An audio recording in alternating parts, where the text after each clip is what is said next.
Hi. Hi, I have Dr. Elizabeth Huston with me. She has a PhD in, you want to say, in neuropsychology, Yeah. and she came from Canada to United States. I met Dr. Huston on a work project, and we became friends, and have stayed in touch ever since. I recently discovered she's a Western astrologer. I follow Vedic astrology, and we have Saturn in the sidereal Eastern system that has just transited into the sign of Capricorn, and I thought this would be a great opportunity for me and Elizabeth to come together and really dissect Saturn out from both Vedic and Western perspectives. So, Dr. Huston, welcome. Yes, thank you so much, Malini. I mean, it's just absolutely magical that we met through corporate, business means, and then I just randomly was watching Sam doing a Vedic video, and I said, I'm sure I recognize that name, and it was you. And I said, I can't believe it, because I'd been thinking about you for such a long time that I had to get in touch with you, because we just really connected. And we're both scientists. So for those watching this, it's kind of cool that we're both scientists, both in astrology, but in different aspects of astrology. And certainly I know very little about Vedic, but I'm totally interested in hearing how this all plays out, especially with regards to Saturn.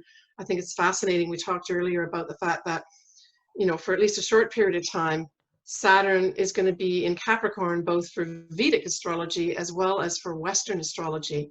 And so to me, that means there's extra emphasis on this whole structural thing that surrounds what Saturn is about, and restrictions, blah, blah, blah. Yeah. So just to flush out a little bit the difference between the Vedic astrology and Western astrology is mainly the zodiac. So Eastern astrology or Vedic astrology is based on fixed stars. It's called sidereal system, but mainly they're measuring space. So the space around the Earth is, if you consider that as 360 degrees, it's divided into 12 equal 30-degree portions, and that 30-degree portion is occupied by certain nakshatras or constellations. So there are that 360-degree space around the Earth is actually occupied by 27 nakshatras, and then the same space is occupied by 12 zodiac signs.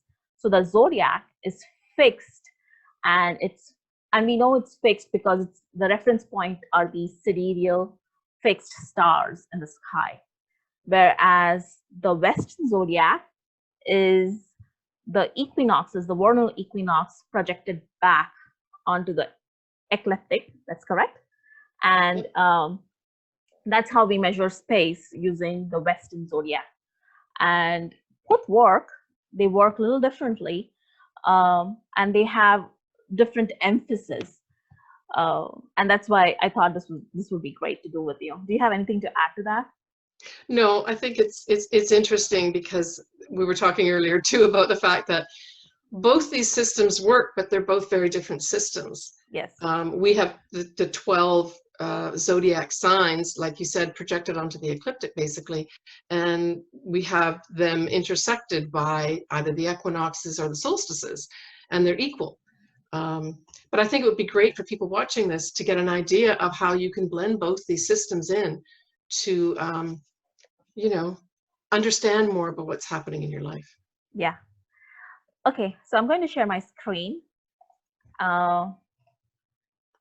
where we have just created a framework to talk about Saturn and how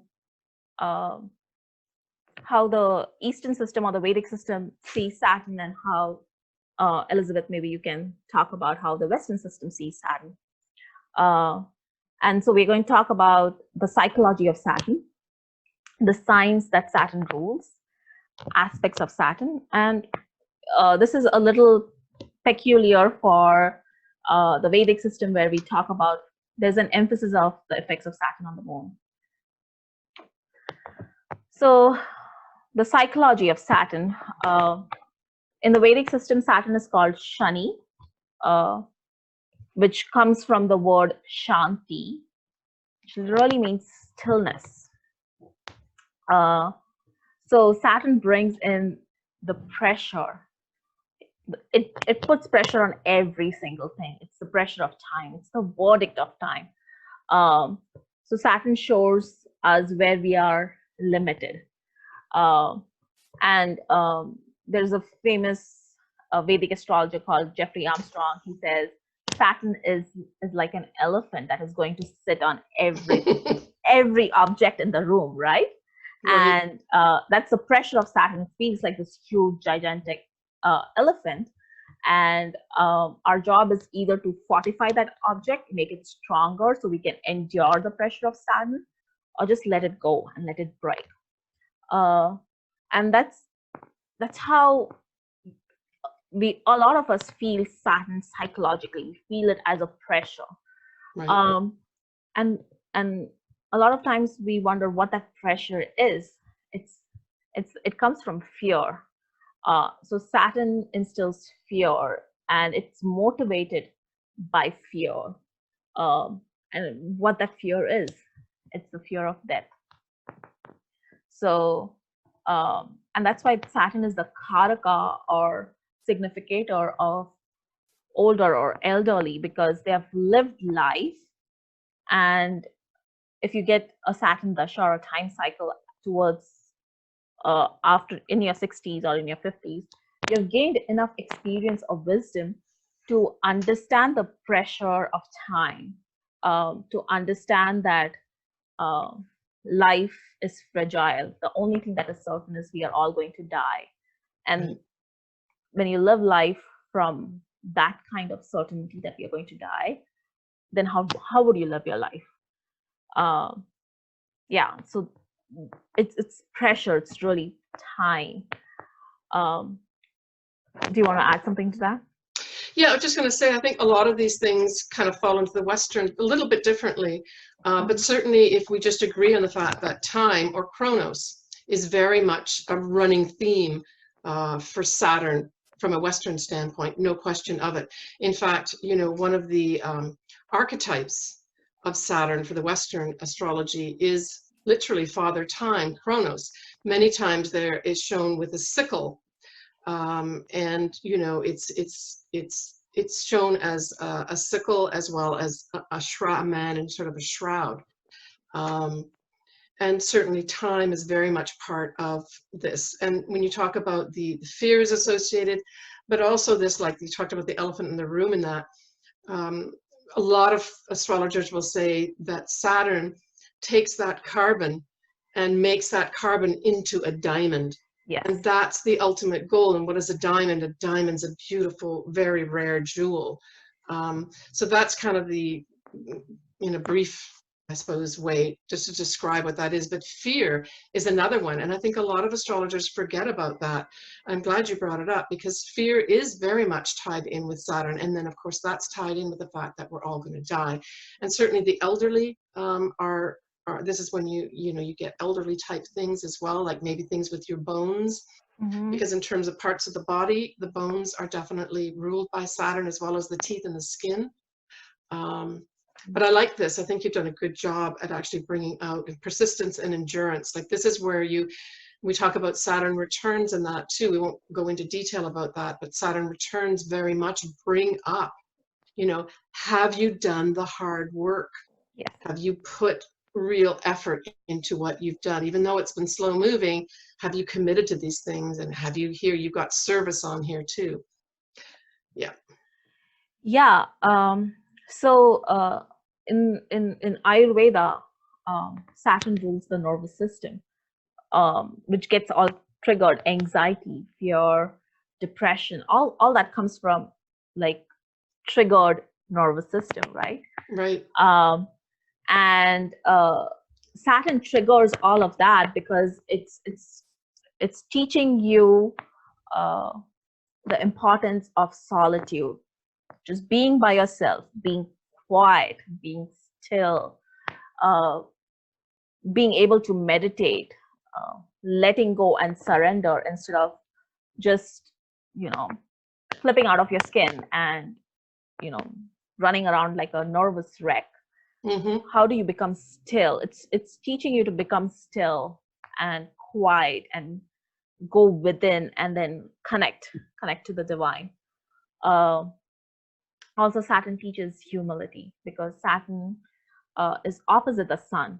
Sun is power and kingdom, and Saturn is the working class. So Saturn will do all the unpleasant jobs that is there to do. It's our ability to work. It's the worker bee, but it also in that work brings in a lot of humility. And from that humility comes surrender. From that humility comes service. Being empathetic, being able to know other person's struggles in life. And that's where service comes from. It comes from a deeper place of compassion where you have seen it all. You have seen the muck of the world. You've seen the underbelly of the world. And you have deep compassion for the underprivileged and working towards them. So a lot of times when people come to me and they have issues with Saturn not being able to commit, being extremely nervous, anxious, instead of telling them to meditate, because a lot of times most of us cannot meditate, especially when they're going through hardships in life, I actually direct them towards service. And I tell them, serve somebody today, somebody who's underprivileged, even if it's like buying a meal for a homeless person. And I'm very motivated by that, to serve those who are not as privileged as we all are, even just to live and walk the planet and have a nice, comfortable living space is a privilege. And helping those who don't have that privilege. So seeing that difference, seeing the stark difference in the society, and being able to help those who don't have that luxury. I like that. I like that a lot. Yeah. I think that's a great idea. Yeah. You know the other thing that isn't on here, but maybe it's implicit in some of the words, is that when you do take hold of Saturn and harness the real energies of Saturn, i.e. that you work hard, that you're persistent, that you endure, that you slowly make all these gains, that Saturn also gives you rewards. Yes. And when I talk about Western astrology, I usually make sure I at least mention that. We don't ever want everyone to think you're going to get a reward now, but that if you follow these things and you're committed, and I like this control and surrender that you bring up here too, because Western doesn't really talk about that very much. Yeah. I like that because it actually does go with it. We haven't named it as that, and I like that Vedic does that. So with time, persistence, endurance, and commitment, Saturn will give you rewards. Yeah, and we have to be careful with that too. And you can see that when we talk more about the Capricorn nature of Saturn. If you do things only to get results, there's a narcissistic tendency that I'll be humble because something will happen. I'll get these good results. I will serve because it will give me brownie points or good karma. It doesn't work. It has to come from a very selfless place. And that's the trick with Saturn, because Saturn loves to control. It's like this cold judge, but there is this constant struggle with, I want to control the situation and be the master of it. But then you realize, after all, you can't control anything. You can't control death. You can't control anything. And you have to let go and surrender. And that's a lesson that we learn through Saturn. And every time Saturn transits over your natal planets or transits a sign or during Saturn return, these themes become very prominent, things that you're so attached to and you want to control, and then how nothing is in your control, you completely let go and surrender. That's a big thing with Saturn. And then when you surrender, it you know, it's not just giving up, it's persistently enduring your hardships or your situation, or you know, your discipline. If somebody's an athlete, persistently practicing your discipline with commitment, and then letting go and completely surrendering, because the results are not in your control. Right. So and that's a lesson we constantly are reminded of with Saturn. The other thing that I wanted to talk about is boundaries. So Saturn is a place where we learn boundaries, especially in terms of relationships. In Vedic astrology, there's a concept called Digbala, or directional strength. And Saturn has directional strength in the 7th house. It's the house of other people. First house is the house of self, and 7th house is the house of other people. And so Saturn has directional strength in the 7th house because it teaches us healthy boundaries with other people. How much are we giving? How much are we receiving? It can also turn into a transactional nature, but Saturn definitely makes us protect our heart and create these boundaries so that we are in control of, again, the word control of our pain or how we get hurt. Wow. Does that resonate with you? Yes, it does. And it's interesting because in Western astrology, just from a basic standpoint, Saturn rules the 10th house. And the 10th house is basically your career, or those large goals that you put together in effort to get that career going.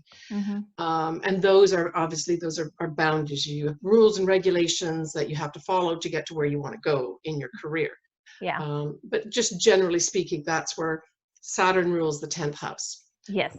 In Western astrology. And it does follow. It makes sense to me.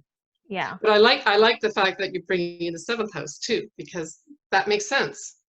Yeah. Yeah, so Saturn is the karaka or significator of the 10th house in Vedic astrology, and also a harmonic or a divisional chart called D10, because Saturn is where we are extremely aware of our duties and responsibilities, like you said. So it signifies career, because career is not just something that gives you money, but it's your highest contribution back to the world. It's your original responsibility that you're carrying on this planet. And that's the original 10th house. Capricorn is the original 10th house of the zodiac, right? If it starts from Aries. So yeah, I get that. The next I want to talk about is signs that Saturn rules. Is this similar in Western astrology? In Vedic, we have Saturn rules Capricorn and Aquarius. And do you have how zodiac sign rulership? Yeah, I mean, for Western, certainly Capricorn is ruled by Saturn, but Aquarius, the older ruler was Saturn. The more modern ruler of Aquarius is Uranus. So, and Uranus right now is in Taurus from the Western astrology standpoint. And in fact, we can talk later about the great conjunction, but you know, there's going to be this great conjunction in Western astrology where at 1 degree of Aquarius on the 21st of December this year, 2020, we will have both Saturn and Jupiter conjunct at 1 degree. And it's kind of like a rare thing to happen. And it's just really interesting that, you know, you've got that happening, but you've got and it'll square one of the rulers of Aquarius, which we talked about, is Uranus. So it's really interesting how the old ruler or traditional ruler, as well as the modern ruler, is being very much affected by this major conjunction on the 21st of December. It's just interesting how it's all brought in. And this is a big, we all know this is a big year for change. Yeah. Yeah. So in the Vedic system, around that time, Jupiter will be transiting Capricorn, and that conjunction will happen in the sign of Capricorn. Yeah. Because of the precession of equinoxes. So not to confuse anybody, but yeah. I know, but it's interesting. It is very because even though if we look at Aquarius, it's still ruled by the old ruler, which is Saturn. Yes. So there's a melding of the minds here for Vedic and Western astrology that I think is really important. I'm so glad that you're bringing this up and sharing it with other people. Yep. So Saturn rules two signs, Capricorn and Aquarius. Capricorn is the feminine side of Saturn, which is more reflective, internal, psychological. So for a Capricorn person, Saturn rules the first and the second house. And, you know, Saturn rules first house, which is Capricorn, and second house becomes Aquarius. So you can see how the nature of Saturn unfolds through Capricorn, wherein, you know, because second house also deals with our value systems, our possessions, everything, our families, anything that we consider is valuable in life is represented by the second house. So the preserving, protective, possessive nature of Capricorn or Saturn is seen through this. In Capricorn, you know, planets in Capricorn, or even when Saturn is going through Capricorn, the credo is, I can meditate and do a lot better if I have a nice bank account. So there is a sense of that. I think that's very good. Right. There's a sense of having enough structure and possession to feel secure.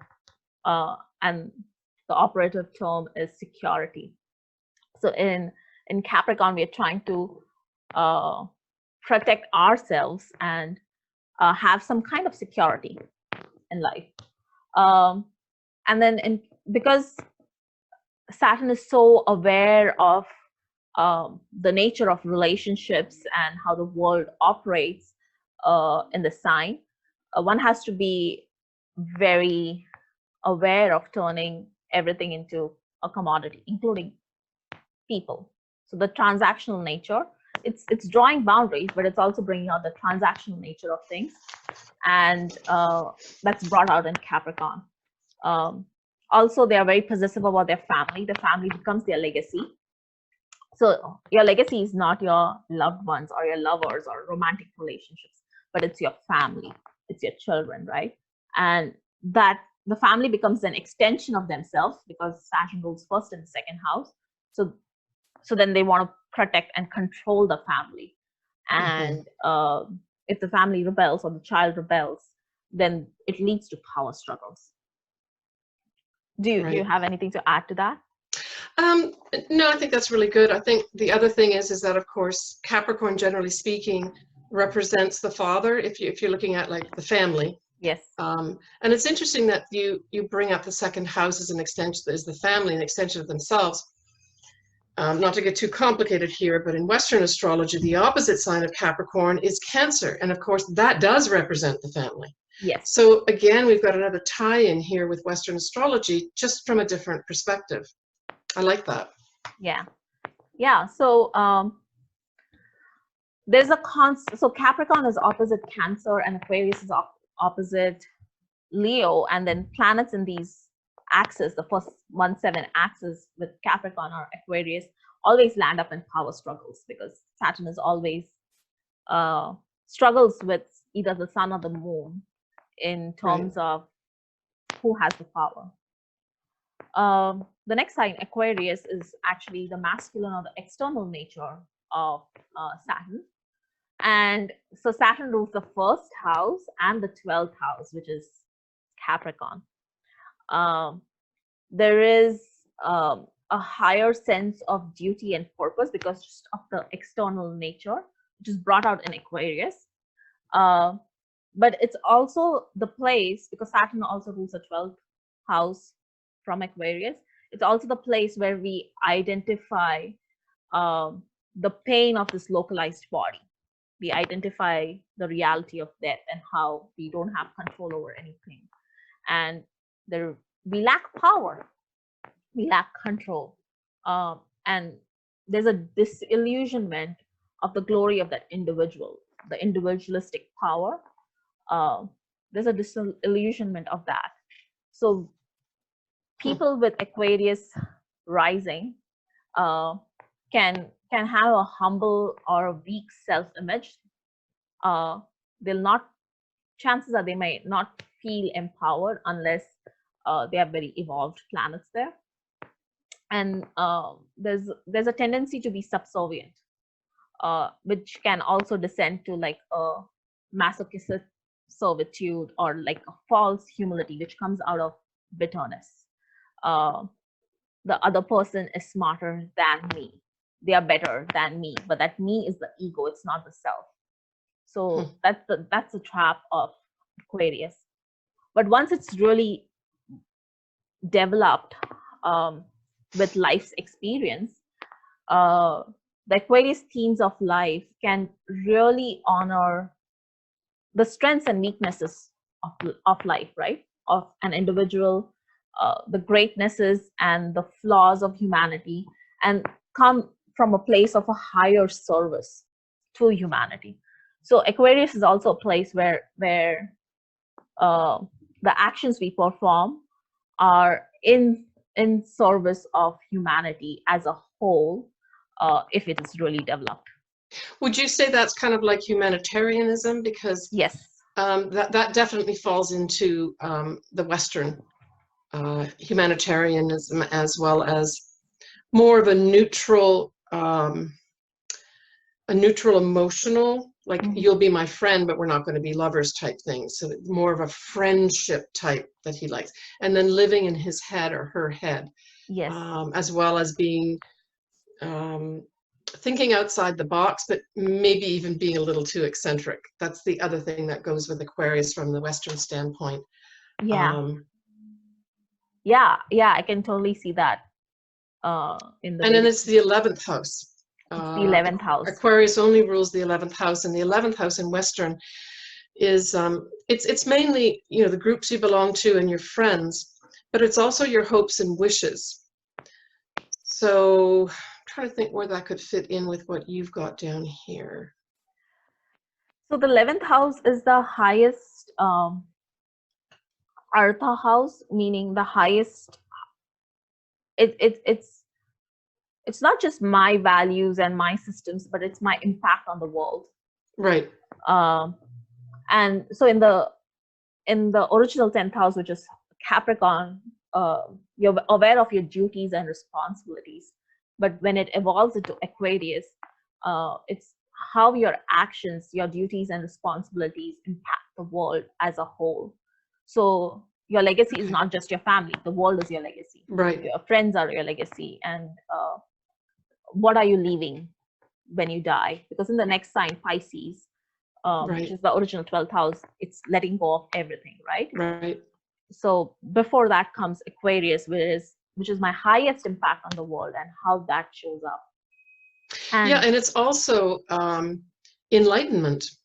yes, you know, this is where we get enlightenment. So it's very interesting also that Saturn is going to be going into Aquarius from a Western standpoint, but it'll eventually also be from a Vedic standpoint. And I've got great hope for humanity. yes.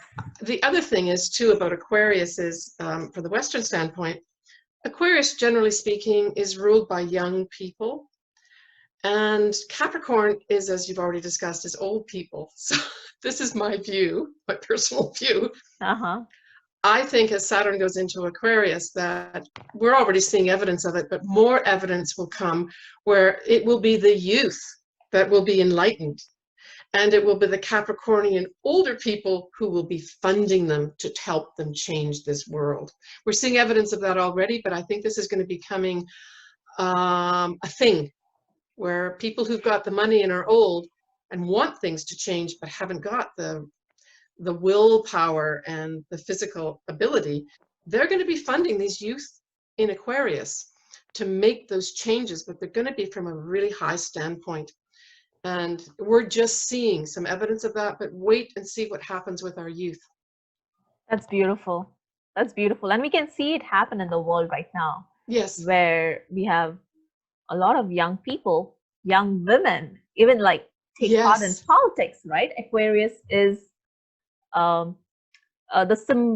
symbology of Aquarius is the woman holding the pot of water. Right. So, yeah, it's the water bearer. Yeah. the water bearer. You know, and it's interesting. I read in one of my many astrology books, because I thought, why did they pick that water bearer? And in ancient times, the reason they did it was they were trying to depict waves of energy, even like waves of vibrational energy. And the only way they could describe it in a picture was to show it as waves on the water. And that's how this became the water bearer, even though it's an air sign. Anyway, a little bit of trivia. No, that's beautiful. Thank you. That's beautiful. The other place that I just quickly wanted to brush over is the sidereal stars that occupy Capricorn and Aquarius, and this is different from what Western astrologers practice. Like we talked about, these are sections of sky, nakshatra, kshetra. Kshetra literally means space, and nakshatra means the stars occupying that space. So in Capricorn, we have 3 nakshatras, loosely translated as constellations, and I have the stars that we can pin them there. But the Sanskrit names for them are Uttar Ashada, the later victory one, which literally means that working hard and through endurance, you are victorious, even if you don't get the results in the beginning. Through time and persistence, eventually you come out as victorious. So that's Uttarashada. Shravana, literally the message of the nakshatra is hearing or listening. But it's becoming still. This is the only nakshatra which is completely in Capricorn. So it spans from 10 degrees to 23.19 degrees of Capricorn, and literally gives the message of Capricorn, which is instead of going into a complete mind chatter, become still, become silent, so that you can hear and receive from the universe, receive the message of God. And also when you work with other people, it helps to listen, really listen, which creates more of a community. The next nakshatra is Dhanishta. It literally translates to the rich one, the one that is really rich. But it's a nakshatra that's ruled by the 8 Vasus, which create karma on the planet. So it signifies the importance of life on Earth, where karmas are being worked out. And Earth is kind of a portal, right? Where we come in, the soul comes in and learns the lessons it needs to learn, and then transits out. So that's what this nakshatra signifies. In Aquarius, we have 2 nakshatras. Shatabhiksha is literally translated to 100 physicians or 100 doctors.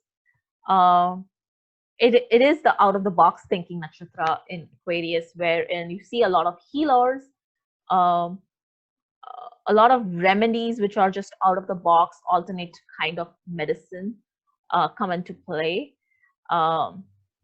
And people who have their moon or their ascendant or their sun in this nakshatra are generally healers or doctors. Yeah, you know, it's interesting because just by extension, now in Western astrology, we really say scientists or scientific discoveries could be discovered in Aquarius, but certainly it's the sign of the scientist. But it can also be the sign of the astrologer. And it's interesting because these two people here are both. Right. But it's really interesting how both Capricorn and now Aquarius, I'll let you finish this, you use more words and different words to some extent, but they're still boiling down to some very similar things. Yeah. In the end, that Western astrology, we just use different words. Mm-hmm. Yeah. Okay, finish off. Okay. And the last nakshatra, which spans Aquarius and Pisces, is called Purva Bhadrapada.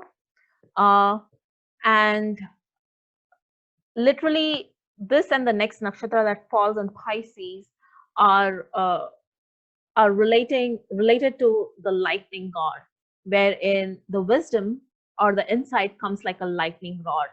It's a moment of awakening. So after the soul has gone through all the lessons of life, when it experiences this nakshatra, it awakens, and that awakening feels like a lightning. And so this nakshatra bridges Aquarius into Pisces, and how, in Pisces, the whole theme is about surrender and letting go. And in Western astrology, Aquarius is very much associated with sudden, unexpected things, including lightning bolts. So there are similarities. That's great. Absolutely. The last thing, this is the second last thing I wanted to talk about was the aspects of Saturn. I know it's different in Western, but in Vedic system, the outer planets have one-way aspects. All planets will have their seventh aspect, but Mars, Jupiter, and Saturn have one-way aspects. Pick an outer planet, which is Jupiter, and then you pick these two other inner planets. That's interesting, where you're combining both all three planets to be going only one way, and that's interesting to me. So continue on. I'm fascinated. So in the Vedic system, Mars, Jupiter, and Saturn are considered as outer planets. So they are on the outside of Earth's orbit, whereas Mercury and Venus are on the inside of Earth's orbit. Right.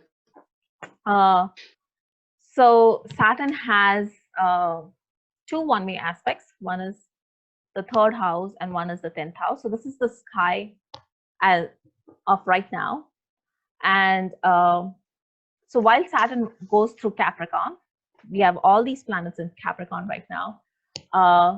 It will take 2.5 years, almost 3 years, to transit through Capricorn. And during this whole time, Saturn will be aspecting the sign of Pisces. That's its third aspect. And now, why will it be aspecting the sign of Pisces? Can you briefly? So it's a one-way aspect. Right. Saturn casts third and 10th house aspects from where it's placed, even in the natal chart, and even through transit. The third aspect, and aspects are literally called drishti, wherein it's looking. Saturn is really looking and creating that pressure, right? So third house aspects are third house of nature, where Saturn makes you very aware of where you're living. Third house is the egoistic house, right? Where you live through your skills and your own willpower. And so when Saturn has a third house aspect, it's actually making you aware of what are you using your will for? What are you using your ego for, your ego identity, how you're advancing in the world, and brings in that pressure. And the 10th house aspect of Saturn is generally bringing in pressure over wherever it falls in your natal chart. It brings in pressure over things like what's your duty, what's your responsibility, where are you spending your energy, and it brings that kind of pressure. How are you using your resources? Is it in alignment with your higher self? So if people have planets in Pisces or Libra, and even Cancer, you'll feel the pressure of Saturn there in these three signs. Do you want to add to that? No, I understand. Yeah. Okay. How do aspects work in Western system? And if Saturn is transiting through Capricorn, what is it aspecting and where right now? Yeah, so from the Western standpoint, the big thing that's going on right now with Saturn is that it's still within orb of conjuncting Pluto. Mm-hmm. And certainly Jupiter's not too far off it either. So that's probably, you know, the only thing that it's a wide orb, but it's forming what's called a sextile with Neptune that is in Pisces. Okay. So that's why I was asking what you were saying about that, because in Western right now, it's a wide orb, but Saturn is forming a sextile. So Saturn is at, I think, 24 degrees of Capricorn, and Pisces is at around 18, or Neptune is at 18 Pisces right now. So Okay. that's a sextile aspect. Okay.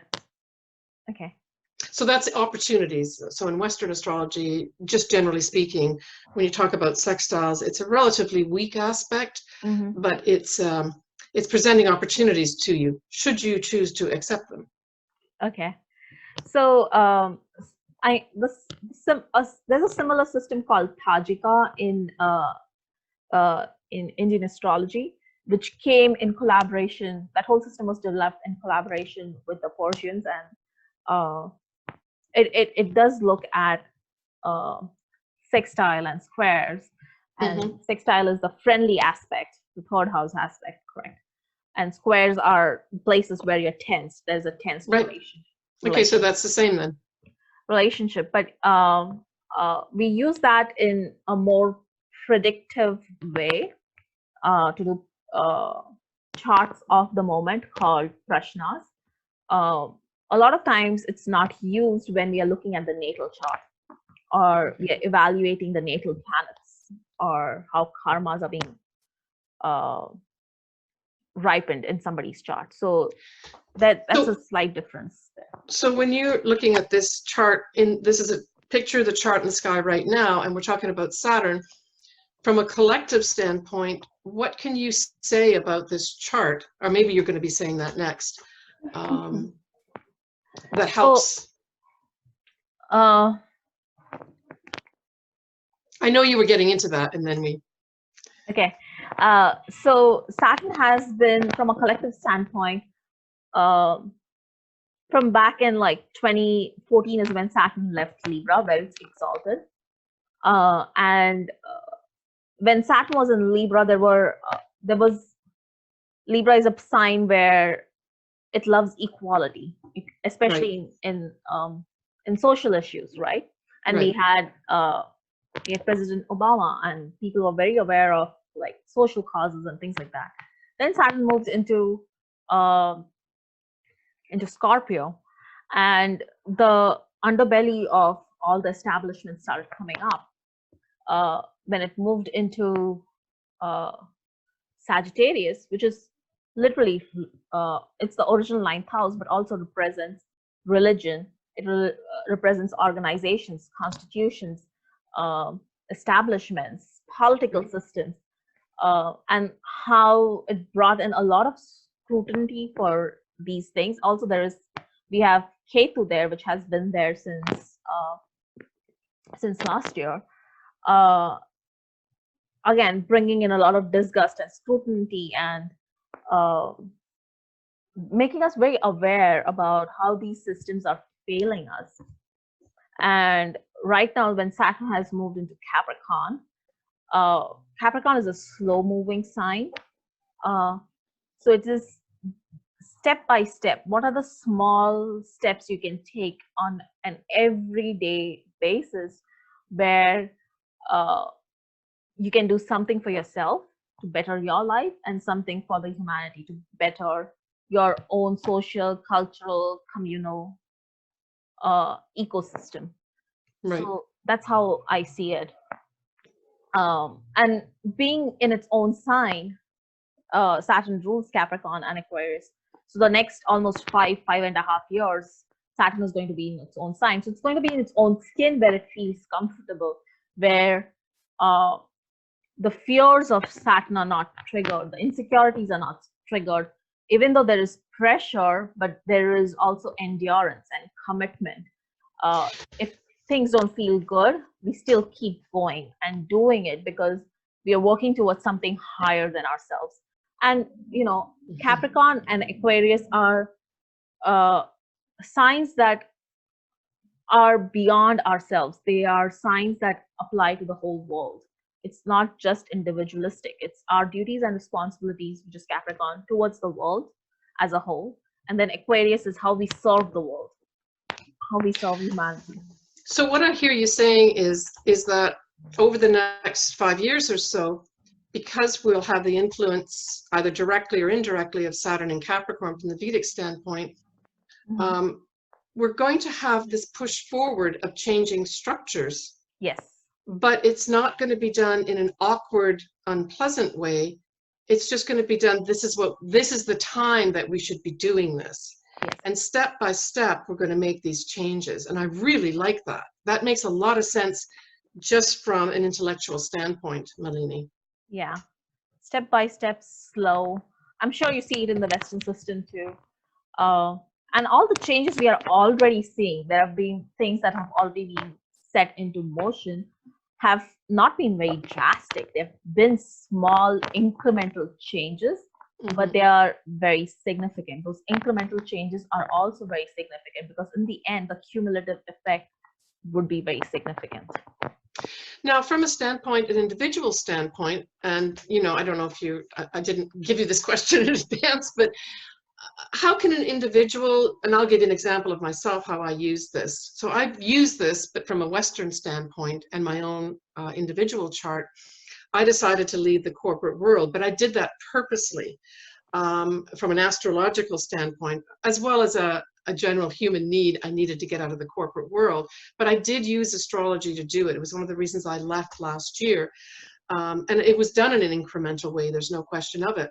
But how could an individual use this energy themselves? Like, say they're not doing anything, say they're staying in the same structures, whatever those structures are, and the overarching energy right now is to gradually change those structures. What can an individual do without having that fear there? So yes, we talked about external structures, but these structures also are very internal. So on an individual level, because Capricorn is such a feminine, it has a feminine nature, which, like you explained to me earlier, it's called, it has a negative polarity, which means you're going inward. So it's literally looking at your your own inner structures. Okay. How do you meditate? Are you contributing to something higher? What are your standards in life? Are you meeting those standards, or are you falling short? And if you're falling short, how do you meet them? What's your vision? And everybody talks about the 2020 vision, right? And I'm like, this is it. This is the 2020 vision. Gain clarity as to what you're doing here on this planet. Gain clarity over how you're using your resources, whether it's money, whether it's food, whether it's relationships. How are you using the resources on hand? Time is a resource. Where are you leaking? Where is a leak in your resource system? And how efficiently are you living your life? All this will be in focus, because a lot of people are on an individual level, there is a lot of fear regarding, this is what I've been seeing regarding money, regarding stability. You're seeing the stock market soar, but individual wages have not changed that much since 2008. No.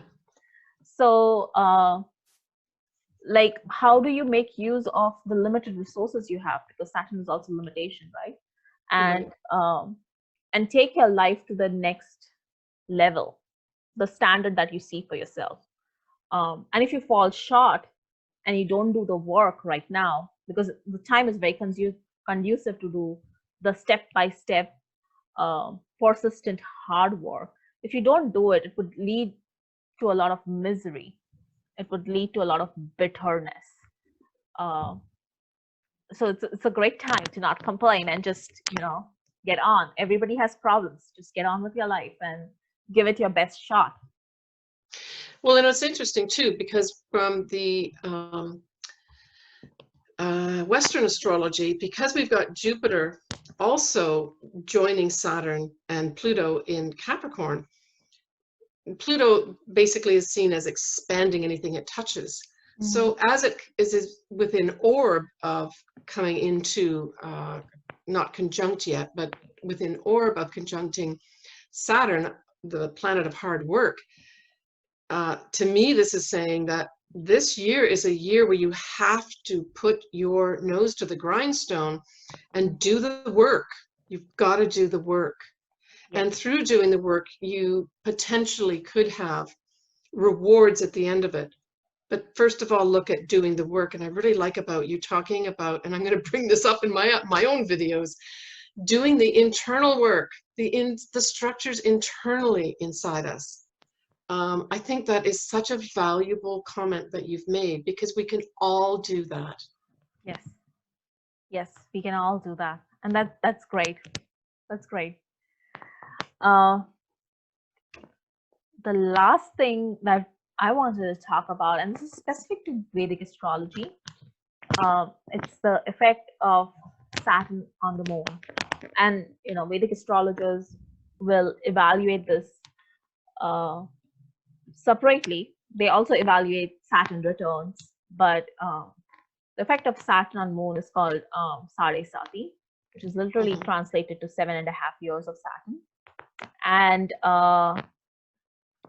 so the moon starts feeling the effect of Saturn when it's in the sign, and this is the natal moon I'm talking about, and transiting Saturn. So the natal moon starts feeling the effect of the transiting Saturn when the Saturn is in the sign before the moon. And Saturn takes about 2.5 years to go through a sign. So the 2.5 years when Saturn is in the sign before the moon, 2.5 years when Saturn is going over the moon, and then 2.5 years Saturn transiting through the sign after the moon actually feels the effect of Saturn. The 7.5 years sounds extensive, but it's not all gloom and doom. It really depends on the dignity and the placement of moon and Saturn in your chart, and what planets are conjunct either of them. And I put the word limitation because especially when Saturn goes over the moon, it creates this limitation. It strips you away of every single thing that you're attached to, whether it's relationships, whether it's money. It's the first time when Saturn goes over the moon, the first Sade Sati, it really strips away things. And moon is a place where we want to feel safe and we want to feel comfortable, and we don't want to be triggered. And Saturn triggers every single one of our buttons. To really teach you the lesson that if all your buttons are pushed and you're stripped away from everything, who are you? Who are you? Are you really the person you think you are? And so this is given a lot of importance in the Vedic system, the 7.5 years of Saturn. And really, Saturn going over any planet shows us the limitations of that planet when it goes over the sun. Sun is our power, it's our confidence. So it diminishes our confidence and brings into question our power. When Saturn goes over Venus, even though they both are friends, Saturn will make you really question things that give you pleasure. It will strip away things that give you pleasure and see if you still can survive.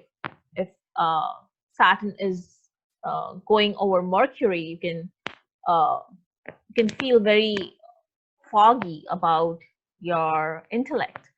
And if people who are very cerebral, it can create a lot of anxiety and depression and all the psychological problems. And then Saturn will be like, let me see who you are. You think you are this intelligent being and the super smart being, who you really are. So Saturn really pushes all the buttons, and we feel it the most in the moon because that's where Moon is a place where we want to feel comfortable and we don't want to be triggered. It also represents our mother, but it's like our nurturing side. And if all that is stripped away and triggered, Saturn is really bringing the pressure and making you reevaluate who you really are. So from a Vedic standpoint, you're talking about Saturn, the effects of Saturn in transit right now in Capricorn? Yes. So, and then, so where would the moon, if someone was looking at their natal chart, just from the Vedic standpoint, not from the Western, where would the moon be in their Vedic natal chart if this Saturn is in Capricorn transiting? So right now the transiting moon is in the sign of Capricorn. But for example, someone has, let's say, moon in Sagittarius. Let's take that as an example. Okay. They started feeling, someone with natal moon in Sagittarius, which is right here, would have started feeling the effect of Saturn when Saturn transited from Libra into Scorpio in 2014. And in Scorpio, even though Saturn is strong, it's a sign ruled by Mars. Saturn is really strong. It also brings up a lot of insecurities and fears. Saturn, Scorpio is a sign of all our imagined and irrational fears, and Saturn highlights all of them. So the person who has moon in Sagittarius, all their fears will get triggered and highlighted. Things that they are really attached to. The fear of losing those things, whether it's money, whether it's relationships, whether it's family members, all that comes to surface and becomes really real for them. Then as Saturn moved into Sagittarius, and somebody has moon in Sagittarius, of course, this person has lives a life with certain principles,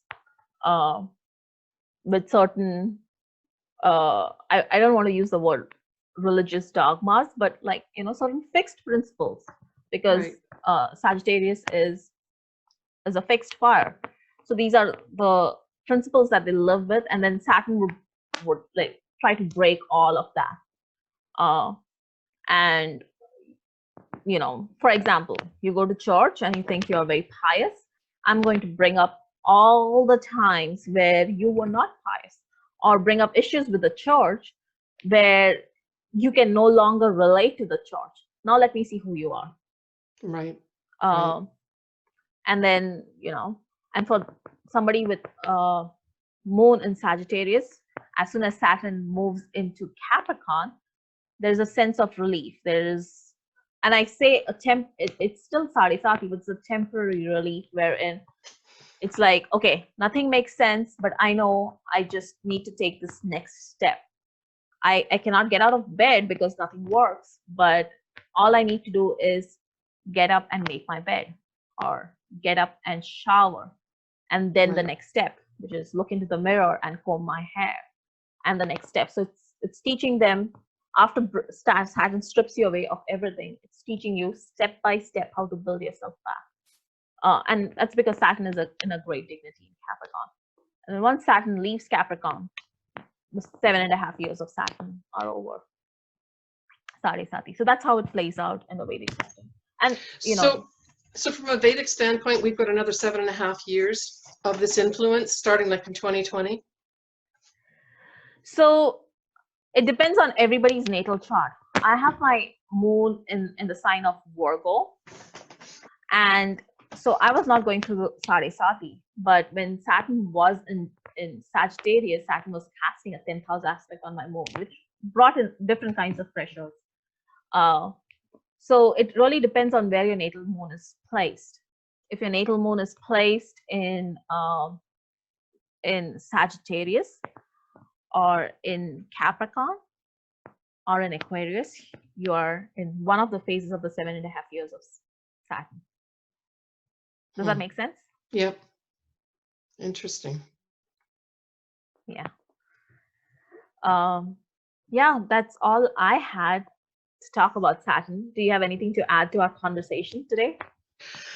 Just if you want to just finish with your Saturn on the moon, I mean, it's slightly different in Western, but certainly when you've got Saturn on the moon, if it's, say, the natal chart, it usually does indicate a few things. Certainly that there may be a depressive disorder, but you could also have,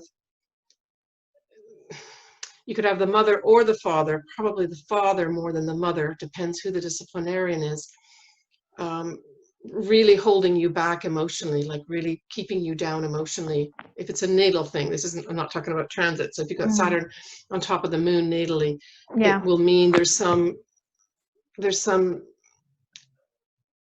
they're restricting you from doing any emotional stuff. Yeah. Very restrictive. And usually that Saturn is usually the father, but it can be the mother too. But certainly I would look for signs of potentially depression.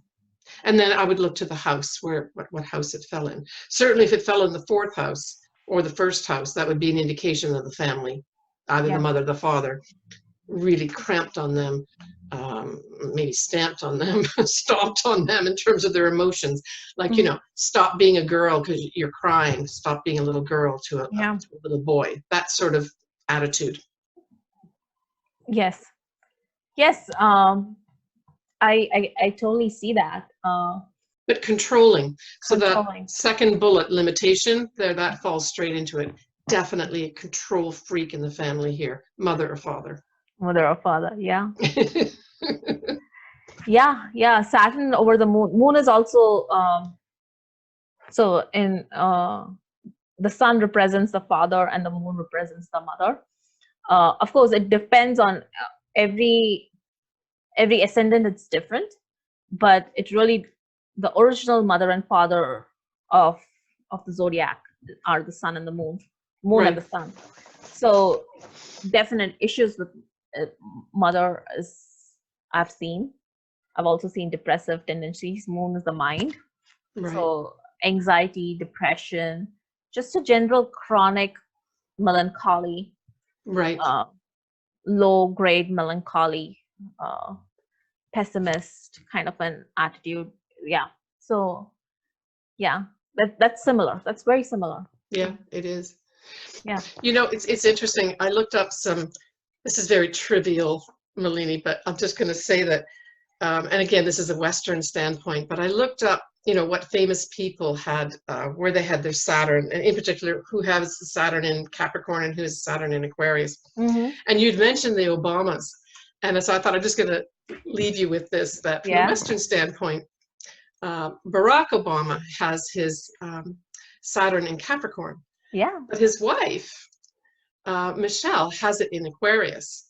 So it's interesting to see this development of both of them right now, especially her in Aquarius, but she may come up a lot more with when Saturn really does go into Aquarius, either from the Western, which is the end of this year, basically fully in Aquarius, or the Vedic, which will be another few years on top of that. But it's interesting where both of them are outside politics, but they've got their Saturn in very prominent areas of what's happening in our political system. We'll see what I'm just wondering what I don't wanted to put it on a video because I want to see what are they going to be doing. Maybe they're going to really surprise us here with introducing some really good structures that'll be good for our politics, maybe behind the scenes. So this would be their second Saturn return, right? Yes. How do you evaluate Saturn returns in the Western system? Yeah, I mean, just even when you look at the facts, the first Saturn return, depending on what you've done in your life up to that 28, these days, about 28 years old, you could have a number, it's life events, definitely life events for the first Saturn return, which you have somewhere between 28 and 30 years of age. Typically, you're going to have a divorce, or you could be completely leaving a country, that sort of thing. But you can also have very positive things where you get married or have a child. So that's for the first Saturn return. The second Saturn return can be a little bit more of a wake-up call too, where you're now realizing you're getting into the middle years of your life or close to it. And have you achieved what you wanted to achieve, or the goals that you put down for yourself at 28 or 30? have you achieved those now 30 years later or not? And now's the time, the real time, to make sure you do make those changes. And if you don't, this is the time when you get these big, huge wake-up calls where, you know, the universe comes in and says, you better get it together. Or somebody leaves your life that you've not taken care of. Or someone enters your life that you've worked hard to earn, you know. So that's what I've found. I don't think I've done any third Saturn returns, but I guess we're going to, with everyone living so long, we're going to have some of those too coming up. Yeah. How about you? It's similar. The first Saturn return is I have seen it as coming of age, Right. where people get married or have kids, or just there's a sense of maturity. I can't be a child or a toddler. I Right. need to be mature about money and how I'm living on this planet. Second Saturn return, I have seen yes, wake up calls. What is my legacy? That's a big question. Yeah, that's a good question. Actually, that is a good question. I've seen a few charts of people close to or in their second Saturn return recently, and you know, there are people who have been mothers all their lives, and now their children have grown up and gone to college, and what do I do with myself? Or people have chased money all their life, and they have thought that this career or making this much money or having this kind of business is their life goal, which is living from the third house. And now what? That doesn't make sense. Yep. Now what?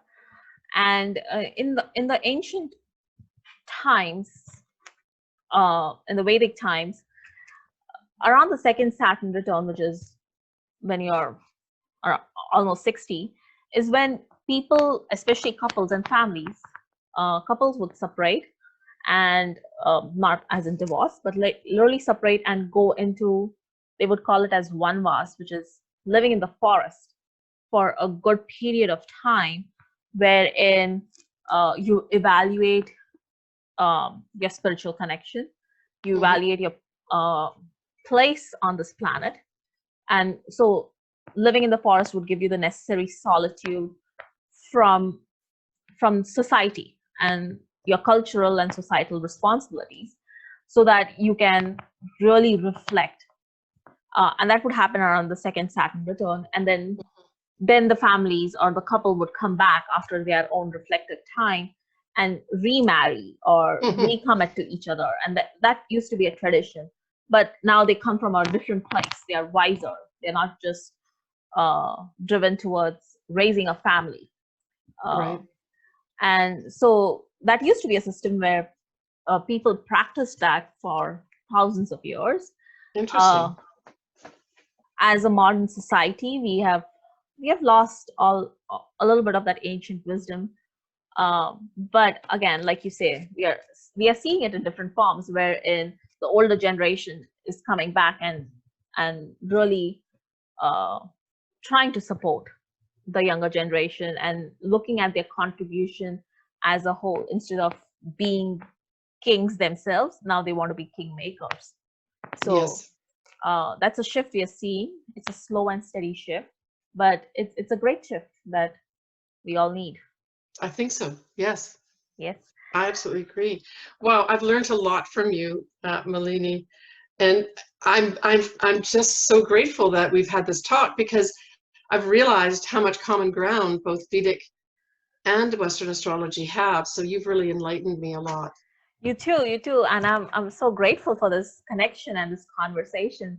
And do you want to say your website, or how if people want to contact you? How Sure. do they get Yeah. hold If of people you? want to get in touch with me, they can. I'm on YouTube as well. I've got Instagram. I've got Facebook, as well as my own website. So my website is ELP, as in Philip, IS. So Elpis, elpisastrology.com. And Elpis was the Greek goddess of hope. That's why I picked Elpis as my name. It seems like an odd name, but it is actually does mean something. So thanks for reminding me of that, Malini. Yeah. And how do people find you on Facebook?